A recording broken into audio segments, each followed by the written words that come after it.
All right, let's talk about one of the most insane, ambitious, and just plain massive projects ever pulled off on YouTube. We're talking about a multi-million-dollar, real-life recreation of a global phenomenon. This is MrBeast's Squid Game. So, just like the show, it all kicked off with 456 actual people, all brought to one spot to compete for one massive prize.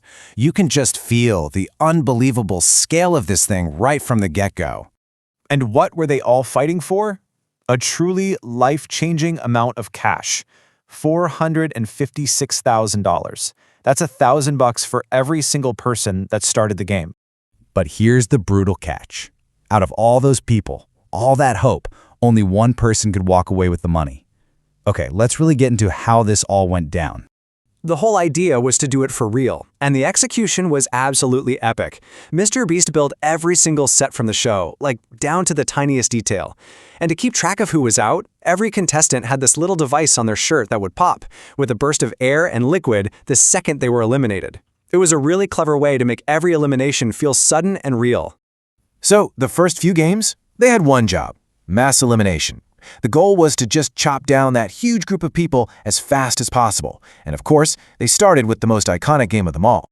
The rules seem simple, right? But imagine doing it for real. You've got 30 minutes to get across this huge field with that terrifying giant doll watching your every move. And MrBeast even added this just diabolical twist, yelling yellow, red light to psych people out. It caught dozens of them off guard. So, with hundreds of people sprinting, freezing, and getting tricked, what do you think? How many of them actually made it to the finish line before that timer hit 0? The result was absolutely staggering. That first game took out 224 people. Just like that, in a single challenge, the number of contestants was almost sliced right in half, leaving just 232 people standing. Next up was the Honeycomb Challenge, a game that's all about having a super steady hand. People had to pick a line without knowing what shape they were going to get, and you could just hear this collective groan go through the room every time someone revealed the dreaded umbrella. You see, it's not just about skill, it's about doing this incredibly delicate task while you're under insane pressure. But right in the middle of it all, MrBeast threw in a wild curveball. He offered anyone $4,000 right there on the spot to just quit and walk away. He said it was to weed out the weak. And you know what? A surprising 22 people took the deal. They decided that guaranteed money was better than the risk. So, between all the cracked cookies and the people who cashed out, the group got hammered again. We went from 232 people all the way down to just 120. And those survivors, they had to quickly form teams of 10, with absolutely no idea what challenge was coming next. And this is the point where the entire game just flips on its head. It stopped being about just your own skill. Now it was all about group dynamics, alliances, and, yeah, some serious betrayal.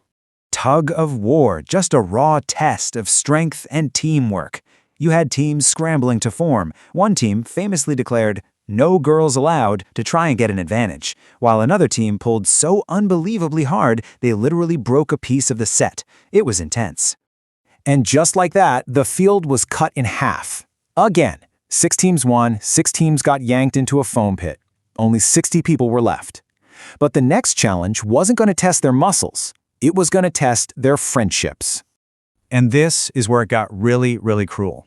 The producers had been watching, seeing who was hanging out with whom, who was building alliances. Then MrBeast drops this bomb. They were going to make everyone partner up with their best friend in the game. This was the genius and the heartbreak of the marbles game. You had to play against the one person you'd come to trust the most, and winning meant you personally were the one to knock your friend out of the running for nearly $500,000. It was an absolute emotional gut punch. So you watched as friend eliminated friend. Some played actual games. One pair even decided the whole thing on a single coin flip. By the time it was over, the group was slashed in half one more time. Only 30 people were left. Now, before they could get to what was probably the scariest game of all, there was one last little challenge, a quick game of deducci, flipping paper tiles, which was really just to whittle the final 30 down to the 16 who would have to face the glass bridge. I mean, the rules here are just pure terror. Every single step you take is a 50-50 shot. Pick the right panel, you're safe. Pick the wrong one, and you're falling into the foam pit below. Game over. And what happened here was just this fascinating display of human psychology. After a couple of people fell, nobody wanted to be the next one to take that 50-50 risk. A full-on standoff started. People were arguing, refusing to jump. Finally, with only 3 minutes left, MrBeast had to step in and threaten to just keep the money himself if no one moved. The timer actually hit 0, and 4 people were eliminated right there on the spot, just for not finishing. After all the chaos on the bridge, the dust finally settled. Only 6 contestants were left standing. They were treated to a nice steak dinner before having to face one last game that would decide everything. So instead of the complicated game from the original show, the final battle was something everyone in the world understands, which made it super tense. Musical chairs. The thinking was simple. Everyone knows the rules, so it would be a totally fair and dramatic ending. 1 person out each round until only 1 was left. After a few incredibly tense rounds, including one guy getting eliminated for sitting down before the music even stopped, it came down to the final 2. When the music cut for the very last time, it was contestant 079 who scrambled to that final chair, winning the whole thing. And as a nice touch, the runner-up still got a pretty great consolation prize of $10,000. And that brings us to the most mind-blowing fact of all. The total cost to make this one video was over $3.5 million, all to give away less than $500,000. When a single creator can produce something on a scale that rivals a major TV network, it really makes you ask the question, what on earth is next for the future of entertainment?